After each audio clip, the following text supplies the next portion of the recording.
fans and Whodats from all over the world. It's time for the Bayou Blitz with your host, Bob Rose.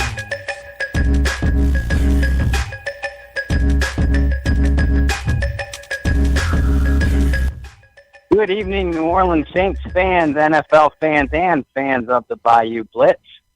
We thank you for welcoming us into your homes and your radio waves again this Wednesday evening. I hope everybody is doing spectacular. I'm thinking we have a spectacular show lined up for you tonight, too. Joined, as always, is my partner in crime and one of my mentors, Mr. Kyle Mosley. How are you tonight, Kyle? Hot, Bob. Hot is the word. Hot. But... Well, I mean, you're a handsome guy, but I'm curious how the weather's going down there. Oh, well, look, I've been trying to tell the ladies that for years, but no. Look, man, it is hot down here, but I'm glad it's hot in New Orleans because it's time for Saints training camp, baby. Yes. Oh, my gosh, I know. Football is in the air.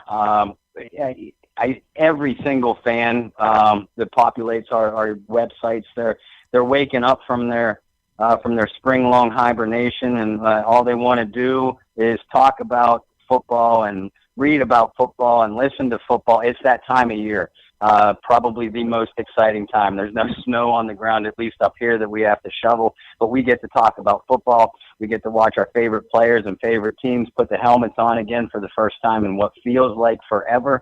And everybody is 0-0. Certainly some teams have higher expectations than others, but we are looking forward to a spectacular season in New Orleans this year. Yeah, definitely. A lot of changes with the team and the organization. We're going to have the big absence of Mr. Benson. But Gail Miss Benson, I should say, she has done a great job taking over as owner of the Saints as well as the Pelicans. And we're going to have new announcers in the booth for Saints Radio as well. So it's a lot to see. The new players, I'm interested to see how this rookie class is going to measure up with last year. I know that's a tall order, but we still have some guys that's going to be impactful for the New Orleans Saints and the team. I'm just excited about what the season holds. Oh, absolutely. And you mentioned the draft class, and we have been wondering how they're going to do. They certainly have some very, very big shoes to fill, and I don't think anybody realistically expects this entire draft class to measure up to the Saints draft class from last year, the best draft class in team history, and really potentially one of the best in an NFL history. I mean, right. Time will tell with that, obviously, because these are only these young men's second year in the professional rankings, so they have to build upon what they did last year. And you mentioned we have Mr. Zach Strief has been officially announced as the new play-by-play man, replacing the legendary Jim Henderson. Strief, of course, he's going to have a seat in the Saints Hall of Fame someday, and a very important figure in team history, in New Orleans Saints team history. And for those of you that have been following our posts in the days leading up to tonight's show, we have another very important member or figure rather in New Orleans Saints team history. Tonight we're going to talk about two of the NFC's top contenders, and obviously one is our New Orleans Saints, which are certainly expected to be in the mix. Another top contender that have made a ton of off-season headlines is the Los Angeles Rams. The Saints and the Rams, as many of you know, are old NFC West rivals, and our guest that will be joining us tonight has experienced both sides of that riverry. So we're looking forward to. Wow, I appreciate you. I didn't know you were on. No better segue. We thank former Saints and Rams great All-Pro quarterback Jim Everett. How are you tonight, Jim? Yay! Bob, Kyle, good to be with you guys. Hey, I was just hearing the stuff, and to me it's so close to my heart to be able to see the Saints being successful, Drew Brees being a Purdue guy being successful, all the all the stuff that's going on there, and you are right on the money. The draft classes the Saints have had are top notch, and I don't go around bragging about each one of the drafts, but there's no better draft than the Saints been doing. If they hit another one, I mean, they're going to be unstoppable. And the Rams out here, it's been headline news after headline news, and of course LeBron James coming out to L.A. It is on out here, I'll tell you. Well, that's awesome. Jim, welcome to the show. This is Kyle Mosley, man. I'm so happy that you had the opportunity to join us this evening. You bet. You are. You guys got me for another 10 or 15 because we're rocking and rolling. So let's get this baby moving. All right. Well, Jim, you're the Rams all-time leading passer. But a lot of people don't realize that you have the best 2 passing seasons in New Orleans Saints history, thrown by someone other than Drew Brees. So, obviously you've had a lot of success with both franchises. The question I think everybody would like to know is, when the Rams and the Saints play, who do you really root for? Honestly, that is so tough. I'll be straightforward. I root for both offenses. That's what I do. When Drew's got the ball, I'm rooting for him. When Jared Goff got the ball, I'm rooting for him. I want them both score. If it could be 60-60, I'd just be tickled pleased. Well, unfortunately, the Saints had played in a handful of those over the years while they were rebuilding that once porous defense.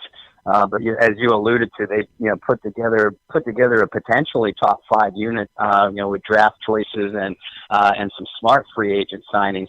How do you like what the New Orleans has done this offseason?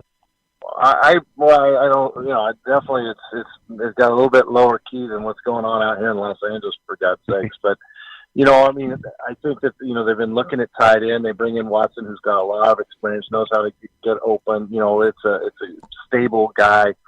I think with Drew's at quarterback and got.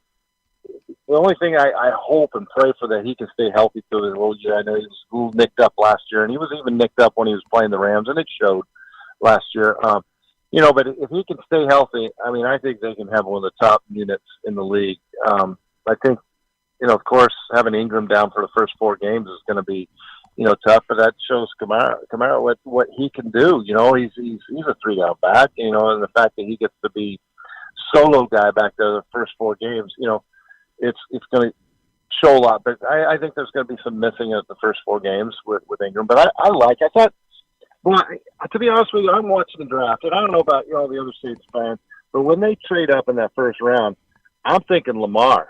I'm thinking they're getting the quarterback that could proceed. That was a shocker to me to take such a raw young guy, and hopefully he's going to be the guy that can step in. But I don't know if it's just me or not, but I thought for sure it was going to be Jackson because I like that kid. Well, speaking of shocking moves, and you already brought it up a little bit, the Rams have been in the forefront of the NFL headlines all off season. It seems like if there was a big name out there to be signed, they went out and got them. How do you feel? But as a result, they're bringing in a lot of egos into that locker room too. How do you feel about the moves that Los Angeles has made this offseason? Well, I don't think great coaches avoid egos, and if they did, they shouldn't be in the business. And I think that if you're saying that Peters from Kansas City didn't get along, that's fine. But McVay has a way to rally the guys around playing ball. And, if you're a ball player, you can play for McVay. And I think that'll be just fine. So I don't see any problems with that. Even with Sue in there, I don't think he's a cancer. I've seen of him, what I've heard from him, from what the guys he's a leader. Now, did he kick some guy on the field when he was young and dumb? And we all do stupid stuff. But as far as what I see from him, he's a leader. I think some of the issues with the Rams is, how long is Donald possibly could hold out? I know that hasn't even played out yet, but, there's a contract that's coming up. Is that going to be a distraction? I think both the corners are going to be good. Can they stay healthy? We got the kid from Green Bay that came in that had concussion. He could be fantastic. So, I really see some upside. And, as far as when Drew, plays the Rams, and I wouldn't want to play that defense if Donald and Sue are coming after me with those 2 corners. That's where you're going to be throwing tight end all day long. That's what teams are going to have to do. Yeah, for sure. And, we just talked about, too, how the Saints have built up their defense. So we're going to put you back on the field for a second. You're back in the NFL as a Pro Bowl quarterback like you were before. You're playing both the Saints and the Rams, and whatever order you want to take it. How would you attack those defenses? I better hope I have Eric Dickerson still playing with me. You've got, the Achilles heels for both of the teams is going to be a running game, and that's the key thing. And you've got to be able to mix up some of the screen passes, get that strong pass rush by both teams, get past you a little bit, and maybe screen them up. A little bit of the Kansas City game plan looks good. You've got good receivers outside, but maybe some double moves. But you've got it. Both teams are going to have to build and win a game around no turnovers as having a great running game. But that's going to be the key thing against these teams. The Achilles heels with the Rams, to be honest, is the linebacking crew. Who's going to be the guys? Play action fake. I remember back in the days playing with the Rams going against, the great fake defenses of the days when they had Swelling and Jackson and Mills, and the only way to get around those guys is great play action fake or throw enough so they're damn tired, so they can't pass rush because they're too tired. Well, and you said it. You played for some terrific Rams teams, especially through the late '80s. But the Saints, built by Jim Mora, built that dome patrol defense around the linebackers. Who was, and you just kind of mentioned how you guys would attack them. Who of the four really stood out to you guys in your meetings leading up to the game where this guy could wreck our whole game plan? Are you talking about old school? The four linebackers? Yeah. I'm sorry. Old school Morris teams. Well, yeah, you had Swilling and Jackson who'd tear your head off in a second. They were, if I'm sure if they were playing for the Giants, they'd be as well known as Lawrence Taylor. They both had such ability, but they were just on a team that were just stacked. And then you had Sam Mills, who is probably one of the smartest guys I've ever been around as far as playing and coaching and knowing football. At one time, I remember we had this one play where we had a guard tackle both pulling. And I don't know where Sam was, but they came around, and Sam Mills, he had to take on either the guard or the tackle. But Sam Mills seemed to fall in some sort of rabbit hole. He got so low. Both the guard tackle miss him. Then he pops out of his rabbit hole and sticks him for, a 1 yard loss. Sam was just that type of player. He just knew leverage. He could get super low. He wasn't a tall guy anyways, but he just used it to his advantage. But if I would have to say one guy that we had to really, really watch, it was probably Pat Swelling. That was the guy. And Ricky was such a cagey guy. He would jump our snap count, the whole thing. But in the day they were good. I think Jim Mora was one of the best gentlemen I've ever been around. Sure, did he crack when he had defenses that weren't very good a little bit later? He certainly did, but we all have our pushing point. But boy, was he blessed with years and years of good defenses, and that's what I think will help the Saints this year, is to have that defense with those good corners, those good young corners, with a good pass rush. I think that will lead them to more victories. But again, the key thing is making sure that Drew stays healthy, because I don't know how many years these guys play, but back in our day, we couldn't play into our 40s, for God's sake. Well, and I wanted to ask you about that too. We speculate a lot in our circles about Breeze specifically. He's getting up there in years, and he stayed relatively healthy considering the hits that he's taken. But you can relate more than most people when you're a great NFL player and you're getting up there in years, and realistically, away from the cameras, the end is near. What goes through your head? Is there a light bulb that comes on that says, okay, I'm done now? Or is it really something that you have to reckon with and build up to? Everyone retires at some point. Peyton Manning had to go through it. Drew will go through it. Everyone retires. So it's multiple things, but I think as you get older, like anybody else, is that when you turn your ankle, for example, everyone turns their ankle. But when it takes 2 or 3 weeks to heal rather than, 3 minutes when you're 21.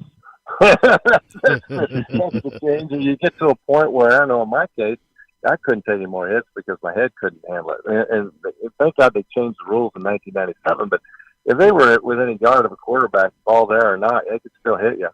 And I just took too many to the head. And so I knew for the fact I was looking for cover after getting rid of the ball, that I just couldn't take another hit or I'd start seeing stars. I mean, that was just. And I think Steve Young, I think Troy Aikman went down with the kind of the same thing where we probably could still throw the ball, but we just couldn't take the jarring to the head anymore. And that's a part of the game because it's gladiators out there. I mean, and as much as they want to make this game safe, and they certainly have by making sure you can't hit below the knees and you can't hit in the head, which I think has helped tremendously. You still are going to take shots. There's legal hits that just knock the heck out of you. Have you, and I've talked to you a couple of times, you certainly seem to have all your faculties about you and then some, but have you had any major physical effects from the game and the hits that you took?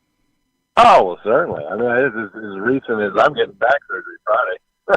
Oh. So, I mean, I had 3 shoulders, have a new hip. I got, I'd look at it as kind of a half full, half empty, whatever, however you want to look at it. It's just, stuff happens in life. But, yeah, there's certain things that, Drew won't feel it when he's 45, but he certainly will feel it when he's 55. But that's like everybody in life. You go through life, just enjoy it. That's what I would tell anybody, football or not, is go through life, enjoy it as much as you possibly can, and just go for it. I mean, this is your opportunity. And the guys on the field now, we get to watch and go through it. But even if you're not on the field, give it your all, because there'll be one day you got to shut it down.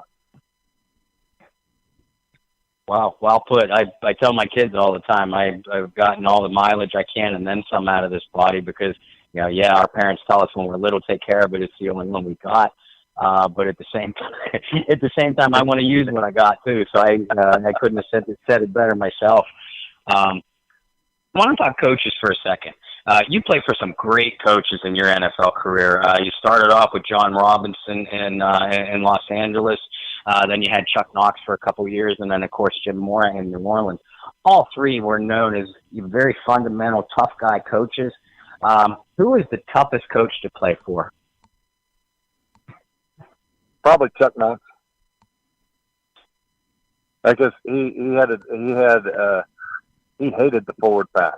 I think if Chuck Knox could hand the ball off all during every play, he would.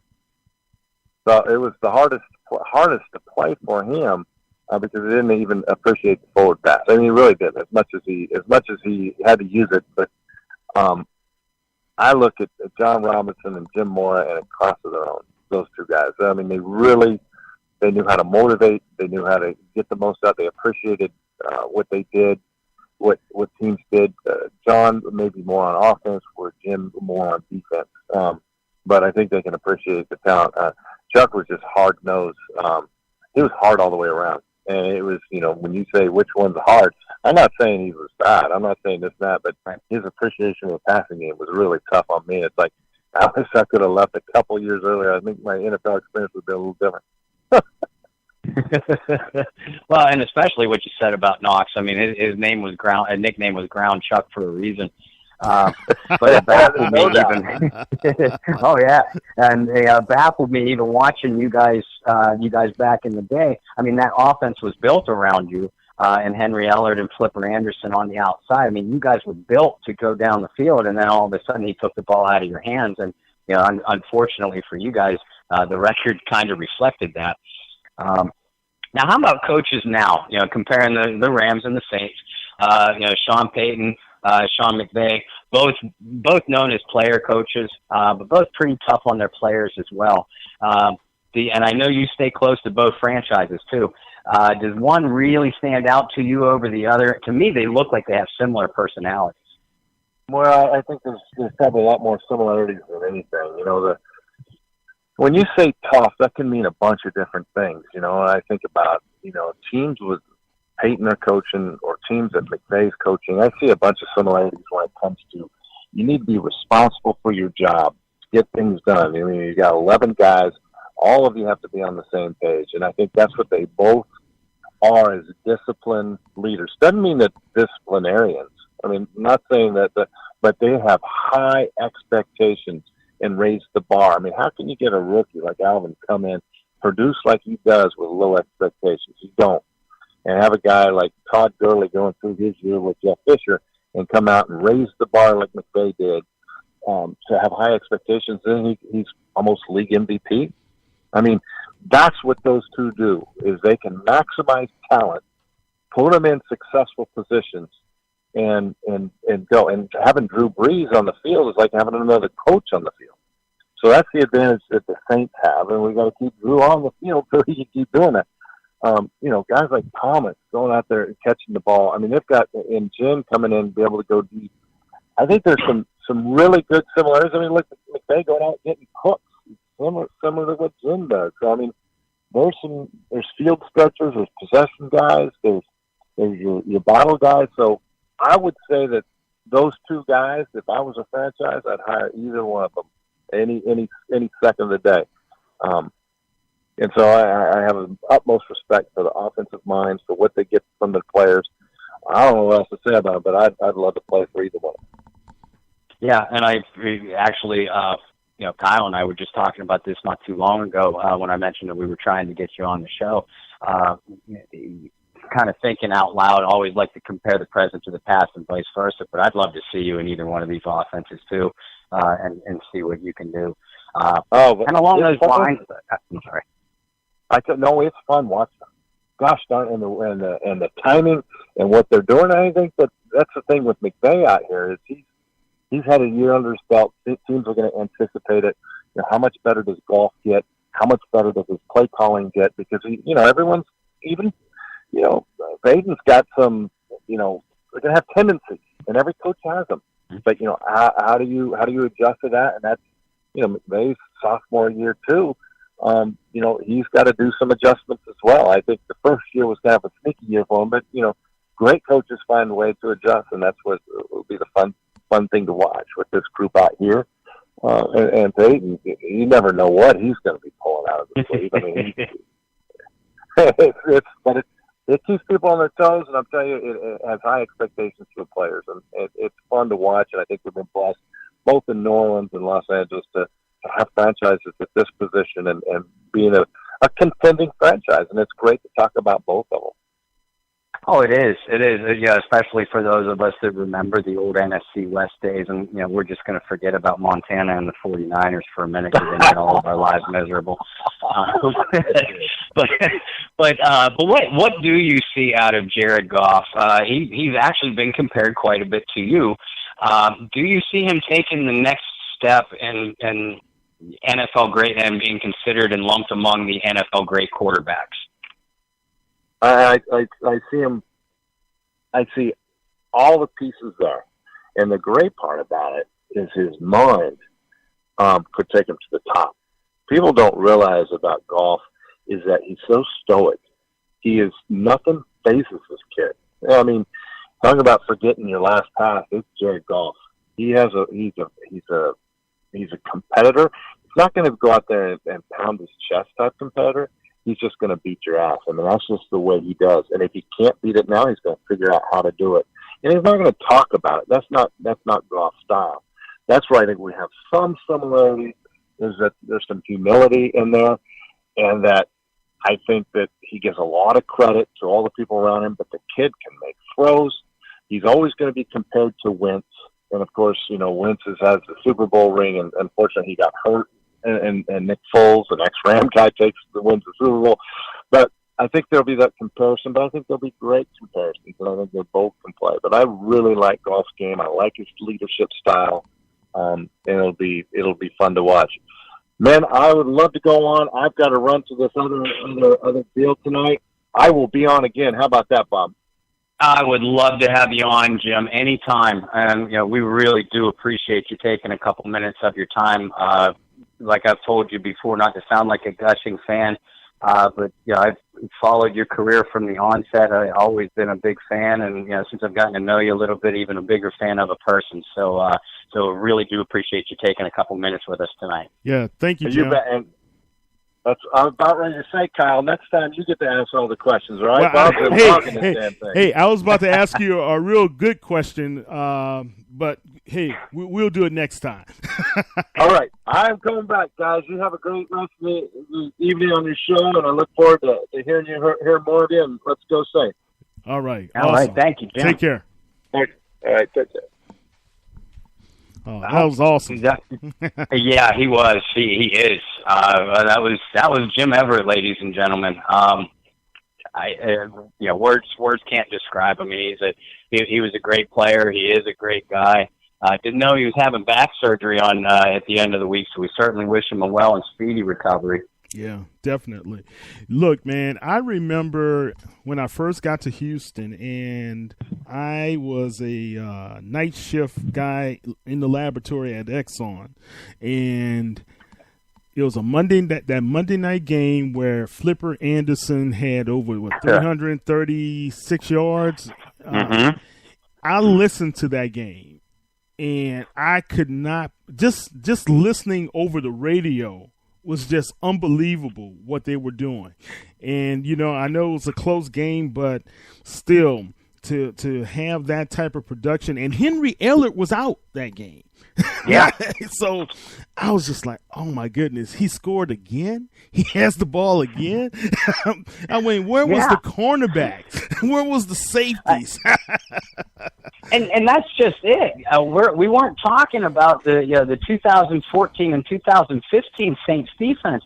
We were talking about the 1989 Dome Patrol, fearsome New Orleans Saints defense in the Dome. Yeah. And Flipper went for 336, but Jim threw the ball 51 times that night for 454 yards. Wow. And as he alluded to, every time he played the Saints, he got beat around. But he gave back just as much as he got. I mean, there was no more fierce competitor, throughout that conference or throughout that division back then. Yeah, it's funny too because his first career victory as a starter also came in New Orleans. Yeah, I read that old coach John Robinson, man, he was such a great coach. He said he believed that was Jim's best game ever as a pro. I believe it. And like you said, you were listening to it. I remember watching it, and he could do no wrong that night. And when he was on fire, people talk about the great quarterbacks of that era. And I'm on record as saying that I'm an Elway guy, but you had John Elway and, of course, Joe Montana and Dan Marino and Jim Kelly. Jim Everett was, and Warren Moon, and Jim Everett was every bit as good as them. Yeah. Jim had some bad luck in his career, though. He mentioned Eric Dickerson, but the Rams traded Dickerson away after Jim's second year with the team, right. And he was kind of without a consistent running game as they went up against the Dome Patrol and those 49er and Giants and Redskins defenses of the conference. It was all on his shoulders. And granted, he had some terrific receivers. You mentioned Henry Ellert and Flipper Anderson. And John Robinson team, those John Robinson Rams teams were always going to put up a tough fight defensively. And think about this, but Bob also he had Jackie Slater protecting him, mm-hmm. Hall of Famer. I was like, man.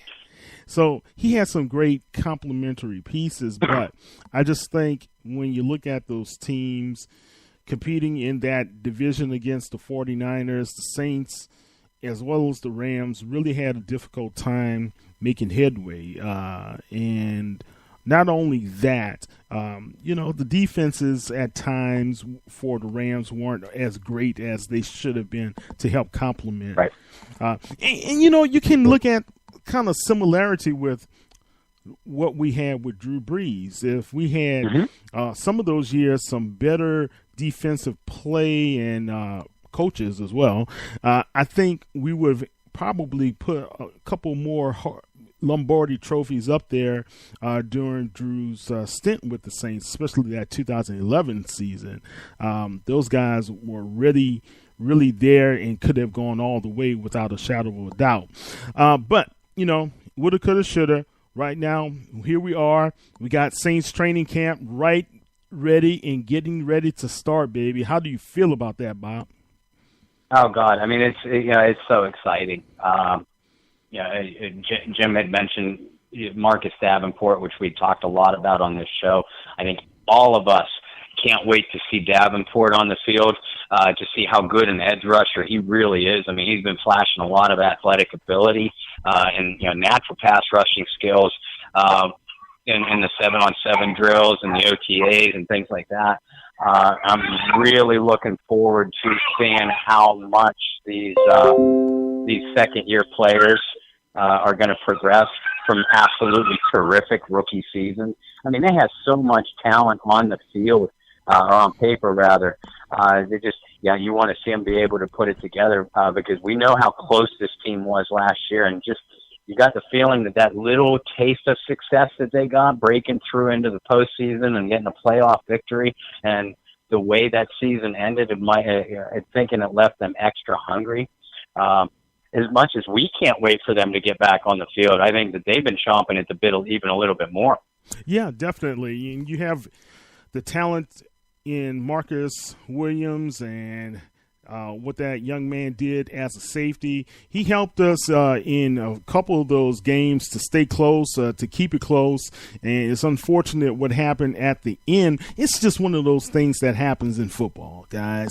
And I think he is ready to be able to prove to people that he wasn't a fluke.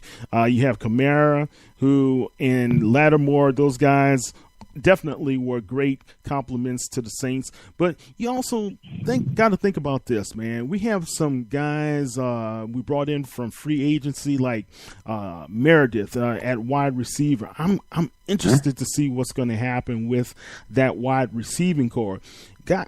If you really look at what we have Thomas, we have Ginn, of course, and we have now Meredith and Brandon Coleman there, Tommy Lee's there, and the young kid Trecon there. I mean, we have some really good talent that is going to compete very heavily, especially in this very competitive NFC South. Oh yeah, absolutely, and there's other guys are going to have to step up. Ginn had a fine season last year, a lot more consistent than many people expected from him. Many people are expecting big things from Meredith. I think I can see Meredith putting some big numbers up in this Saints offense. He has a playing style, very physical playing style, similar to what Michael Thomas or Marcus Colston has, and we know Drew likes those physical receivers. That way he could feel comfortable in getting the ball to them in any situation. I'm interested to see how Smith's going to do. Mm-hmm. I wasn't 100% complimentary of the pick itself. When they made it in the third round, there were other receivers that I had preferred them taking. Not that I disliked the pick, because I think he does bring some nice athletic ability and some very important ability to take the top off of the defense and stretch that defense down the field. And other than Ginn, we didn't really see that in anybody else last year. And this offense, we know Sean Payton is going to test the defense's limits from east to west, from sideline to sideline, but they need that, a consistent threat or two to make those plays deep too.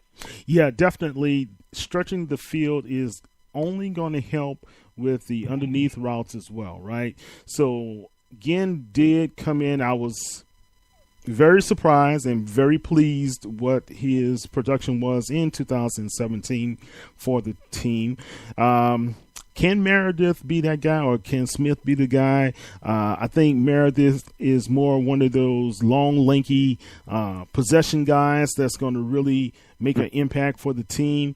I just wonder, have we not seen that nugget, that one guy that's going to be the next Lance Moore or the next Willie Snead that's going to be there and make a surprise this training camp for us to be able to say, wow, that's the unthought about legend in black and gold, So it's going to be interesting training camp. I can't wait. I'm interested because I'm going to make a trip down to New Orleans and check those guys out for a few days myself. But also, what's going to happen with our defense, man? And can we see that linebacking core kind of gel a little bit more than with the addition of Davis? And is Teo going to be in the mix? And he came in and really did a great job servicing when we had those injuries. Are we going to see a healthy Klein? So those things usually play out the first few weeks of training camp. You'll start to see who's going to be who. But also think about this, man. The thing that's missing in a lot of these analysis that I've read over the past several weeks is the mentioning of what's been missing a lot in New Orleans for years is depth. Depth. Yeah. And I think we have depth. You look at across the board, you can go to position to position to position. You kind of wonder what's going to happen with the defensive line, but we still got some guys who've been there 2, 3, 4 years, got some depth. We're going to miss Kellen Mente on the offensive line, his versatility, but we have Bushrod. We know what he can do. We still have depth. So will this depth help us out? And we have a healthy Pete returning for the beginning of the training camp as well. So that's good news to know as well. Yeah, you hit the nail on the head. That is one of the biggest things that this team had been missing, prior to last year, was depth. And, we kind of saw that in 2016. They went through, by the end of the season, they had I think it was 7 defensive backs, most of them from the cornerback position, either on injured reserve or having missed significant time with injury. You look down any NFL roster and you say, I'm going to take 7 defensive backs off this team or 7 defensive backs off that team. The results are going to be disaster. And we saw it down the stretch a little bit last year, too. The injuries were more spread throughout, but most of it was on the defensive line except for Andrus Peat, like you mentioned, Kyle. And the team's depth was really tested last year. And they did a great job of taking that next man up mentality. But I really, really like what the Saints did this offseason, and that is they didn't try to add, with the exception of Marcus Davenport and moving to get him, they identified that one particular position, and everything else was with an eye on 2 things, in my opinion: depth and special teams kick and punt coverage, which usually go hand in hand. And I think they did a nice job of that, and as a result, we're going to see some very fierce competition on the back end, on the final, on the back 2/3 or maybe third of the roster, and we're going to see it on special teams. And I know a lot of fans turn off preseason games, even if it is your hometown team, in the third and sometimes fourth quarter. Guys, this is when you might want to pay attention. We already know what Drew Brees and Alvin Kamara, Michael Thomas, et cetera, we already know what they can do. We're now going to see how these off-season moves paid off as far as depth goes, and to see if some of our guys are going to be able to step up and maybe knock a veteran off of the roster or anything like that. So there's going to be some fierce competition, and it's going to be from very talented players as well. Yeah. And the defensive backfield, guys, we have to really pay attention there. I think Crawley is returning as a starter. I think he and Lattimore, the bookends. You have a nice compliment bringing in the now Super Bowl champion, Mr. Patrick Robinson, and former number 1 draft choice of the Saints. He's back at nickel, and you still have P.J. Williams. You still have those other young, talented guys that came in and filled in when necessary, man. So, yeah, we have some depth there. Devontae Harris, I forget about him. He's Remember, he started last season in in Minnesota and was demoted quickly. But you know, you got to be happy. Too, so. But Bob, you got to be happy. You know, my old manager used to tell us all the time, I'm always interviewing for your replacement. So if you can have people where it's great to say the next man up. I know losing Mark Ingram for any period of time is a concern, right? But we do have Alvin Kamara, and we do have a very serviceable Terrence West that will be in the backfield, as well as Shane Vereen. He's vying for a chance to prove himself, and you still have Edmonds and Edwards as well. So we have talent. We have talent that's there. What's going to happen with our QB situation? Backing up Drew. You know, we love to see Drew healthy for all of the season. You know, but just in case. Who is that guy? And that's the major question mark right now. I don't know. I seen Savage in Houston, man. It was ugly. But it was truly, truly ugly. And I heard a lot of the commentary from analysts on the air, even when he was in training camp. A lot of people were really pegging Deshaun Watson during training camp last season.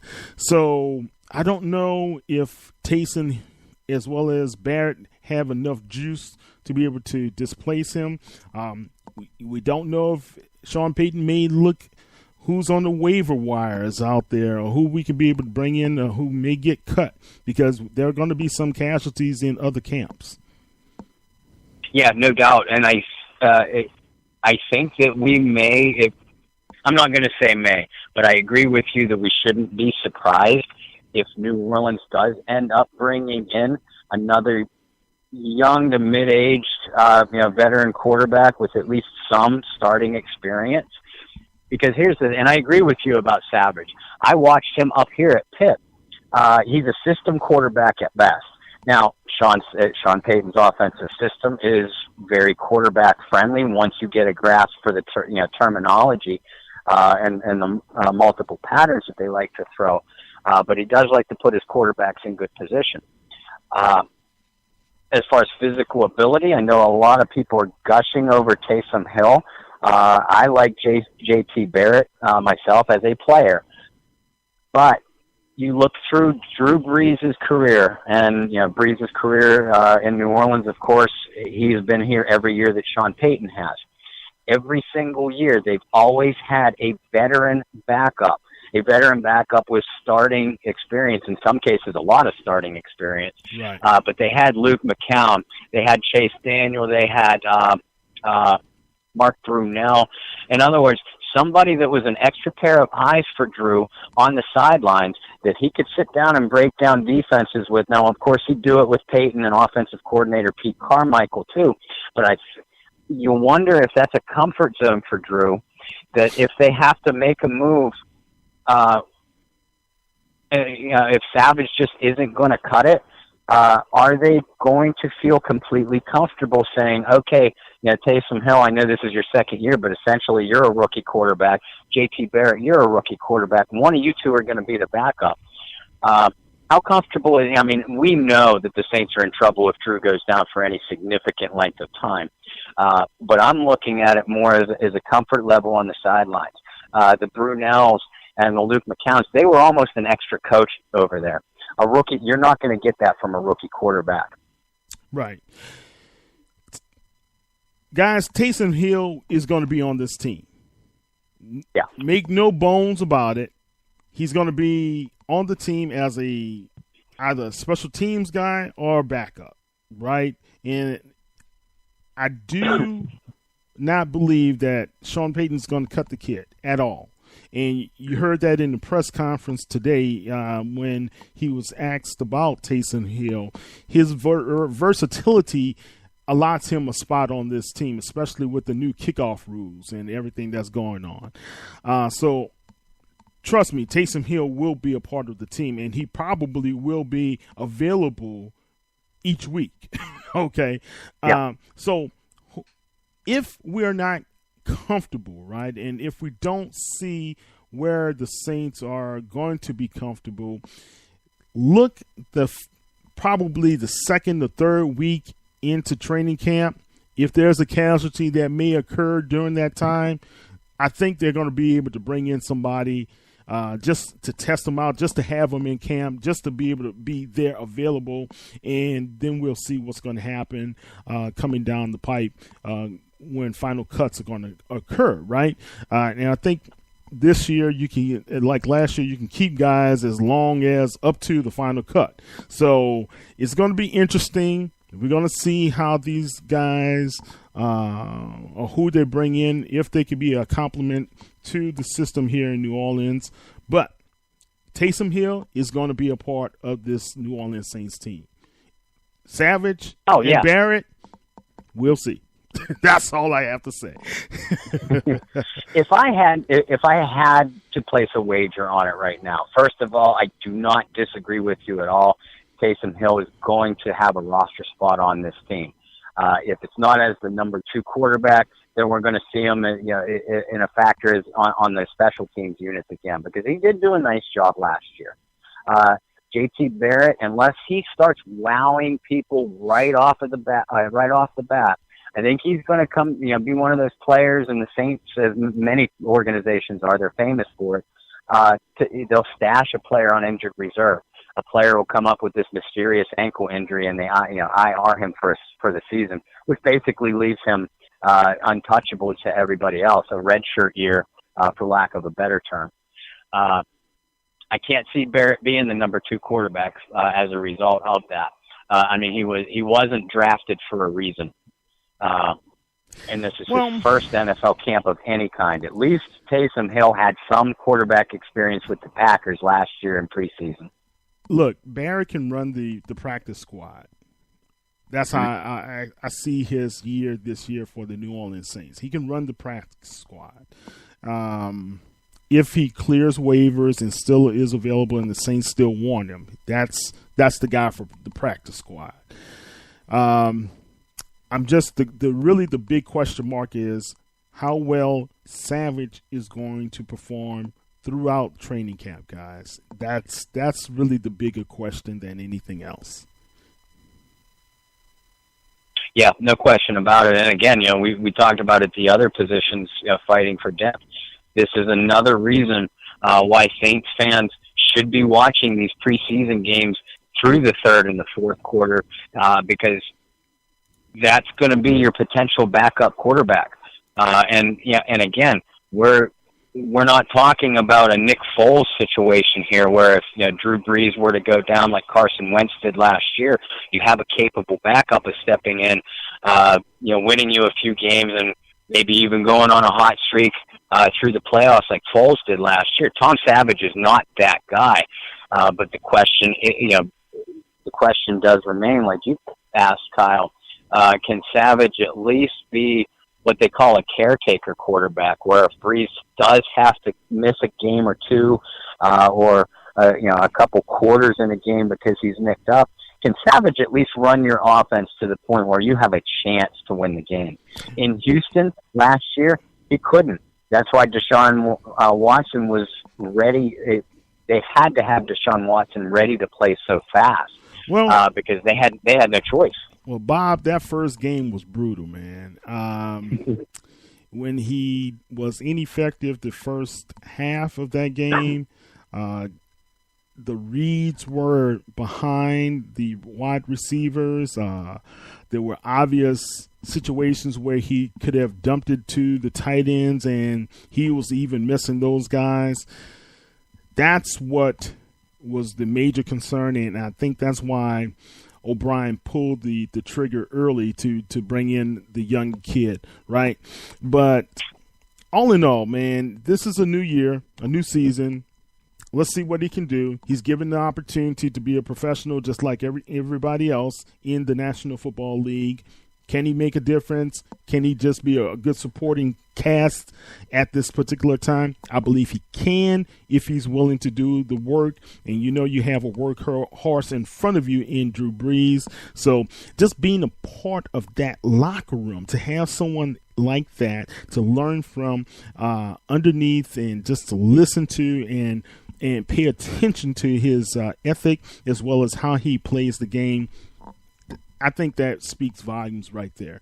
I know he never had that here in Houston. So underneath Drew, just for the months he's been here, let's see how that translates well on the field during the first weeks of training camp. Let me ask you this, Bob.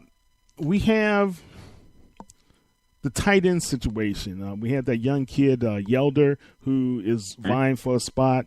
And listening to Sean Payton, he said Human is going to be possibly placed on PUP starting the training camp. How do you feel about that spot? Is that a weak spot for the Saints right now? Yeah, I think it is. On paper, it still may be their weakest position. Don't get me wrong. I am a huge fan of Ben Watson. I think he's the consummate pro. He does give Drew a trusted target on third downs, which is an area this team struggled in last year when Watson was gone. And Watson handles his blocking assignments along the line very well too. He's the tight end that can stay in every situation, and it gives a lot more flexibility to your base packages and your short yardage packages as well. Outside of him, Josh Hill he's a nice backup. He has been given opportunities to step forward ever since Jimmy Graham was traded. Now, nobody ever expected Hill to be the next Jimmy Graham, obviously. But Hill has had opportunities to step up and grab that number one tight end spot, and he just hasn't done it. So he's nothing more than a number two tight end at best, which leaves the third spot. To my knowledge, other than Human and Deion Yelder, I don't think they have anybody else in camp at the position currently. I lied. Garrett Griffin is also on the roster, and he was a practice squad player last year. But again, Griffin had an opportunity to grab an everyday spot last year, and what was a weak tight end position for the Saints last year as well, and he didn't do it. I know a lot of people are expecting big things from Yelder, and he is an athletic freak.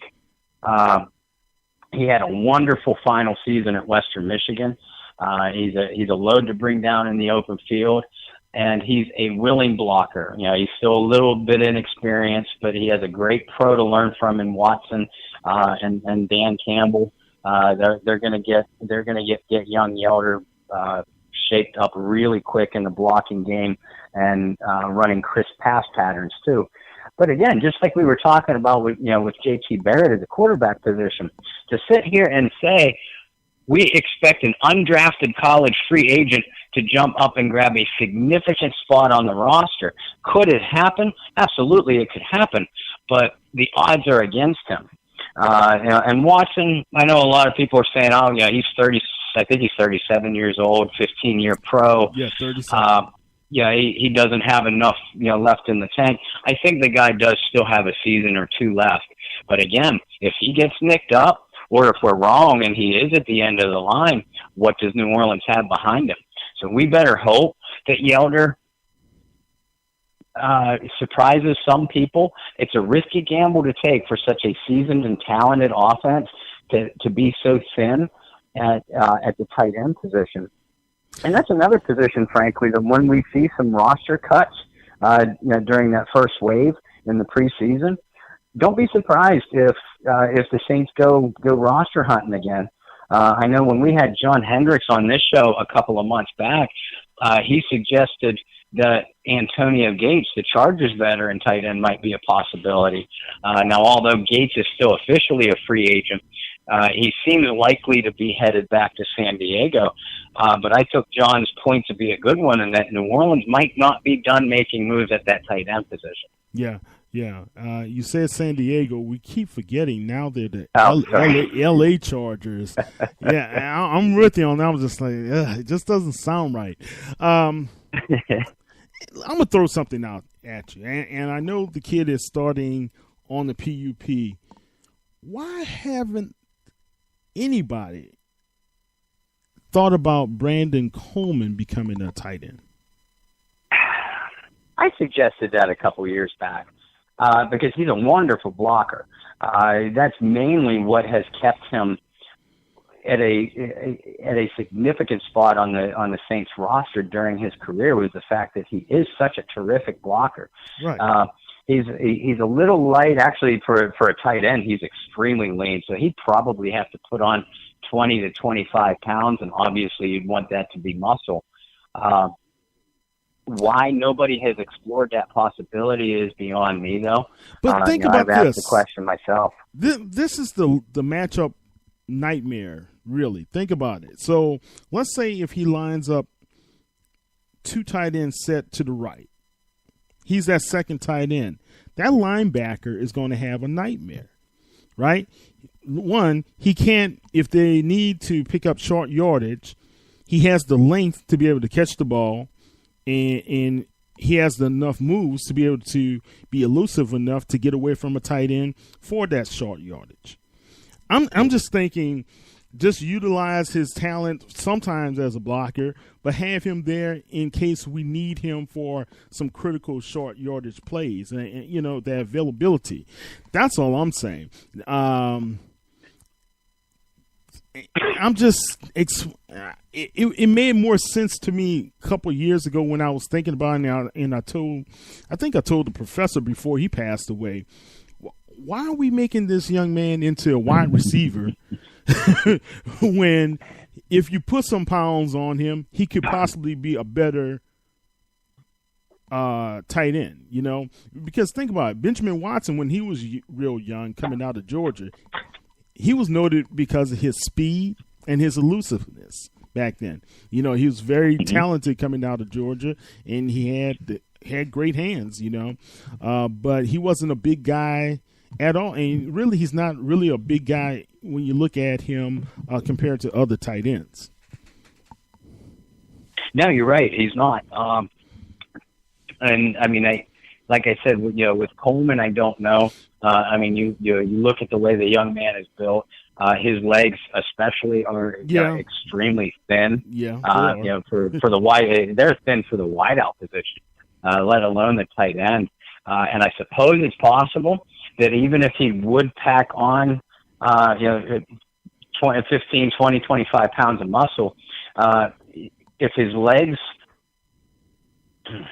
given his frame, his legs could still take a beating, and he might have all kinds of injury problems, which is something that he's kind of struggled with through his career anyway. Right. He should have gone through that Angola training in the off season. Send him up to Angola for a little bit. Have him work out with those guys on the yard up there. He'll work on his speed for sure then. No doubt. As well as his strength. No doubt. Oh, man. Just jokes, guys. Them are just jokes. Well, look, Bob, and I'm excited about what's going to happen with the team. Mm-hmm. And I know we have a lot of football yet to be played, and we haven't even put one down in the books yet.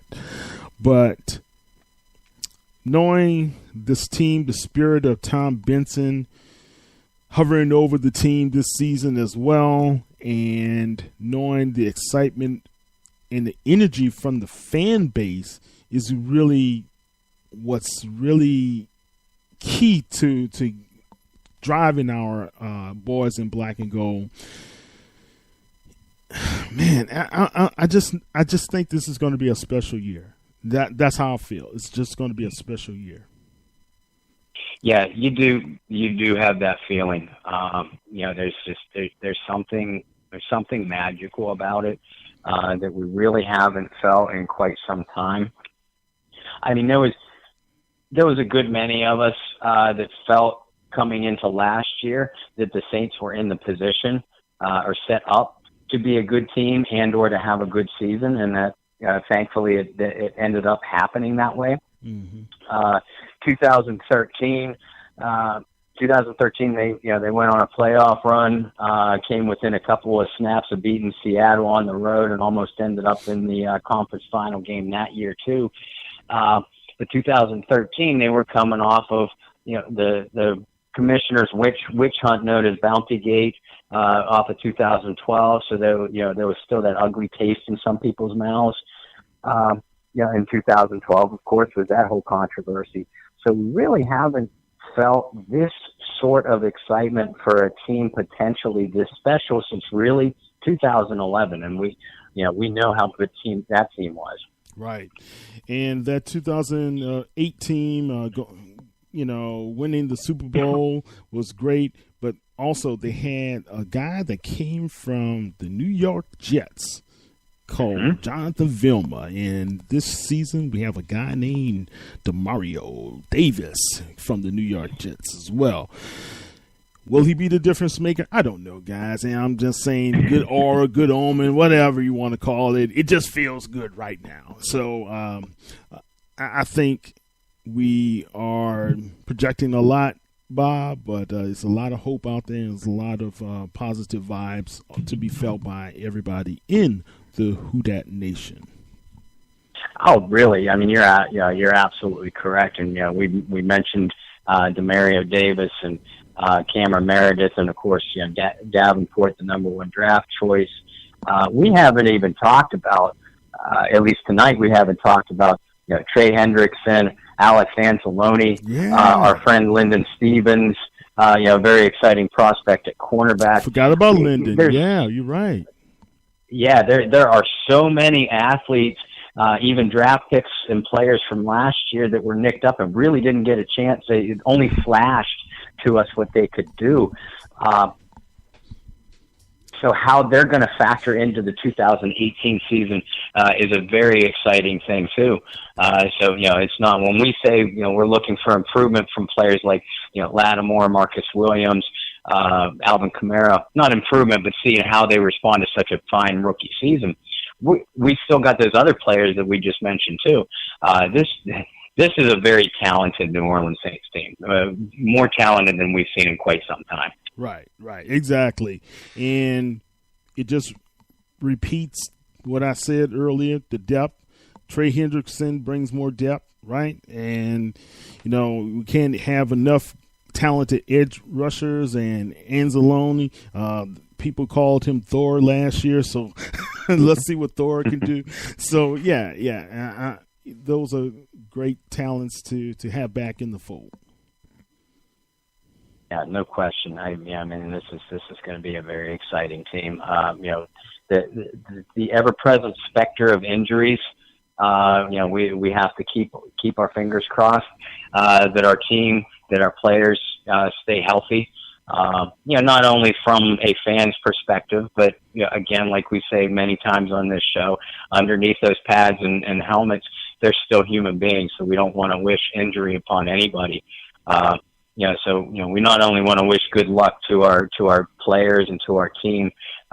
We not only want to wish them good luck for this training camp and upcoming season, but we want to wish them good health as well. Yeah, keep them in your prayers every day, guys. Make sure that they prayed up so they can be stayed up on the field. So, yes, exactly. Yeah, I am with you on that.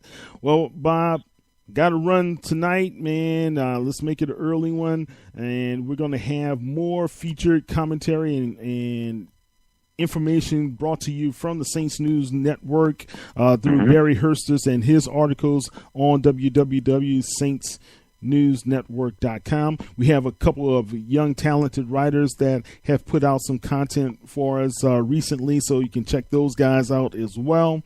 Bob, how can everybody follow you on the net? Well, I can be followed on Facebook, Bob Rose. And my articles run through the Canal Street Chronicles, and Canal Street Chronicles and Saints News Network can both be found on Facebook, as well as, and I still have a lot of tinkering to do, but I started a new webpage on Facebook called Bayou Blitz. So if you're not already a member, please join up. We're going to see what fun things we can do on that site. Oh, yeah. Everything can be reached on Twitter as well. Saints News Network can be found at Saints News. The Canal Street Chronicles at Saints CSC, and there's a number of talented writers over there. And my personal Twitter page is at Bobby R 2613. So, you said you're going to have Barry do a couple pieces from training camp. We're going to have some of our guys that are going to be out of training camp as well.